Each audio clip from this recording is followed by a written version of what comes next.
Lord Byron once said, "There is pleasure in pathless wood, there is rapture in the lonely shores, there is society where none intrudes, by the deep sea and music in its roar, and love not man the less, but nature more."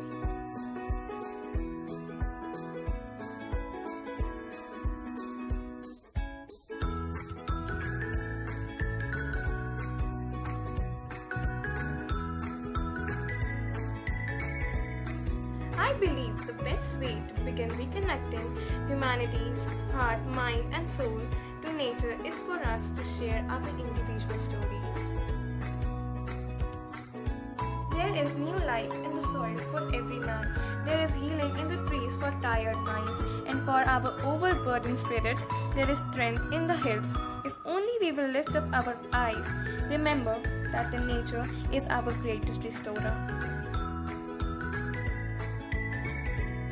The eye of the man of imagination. Nature is imagination itself.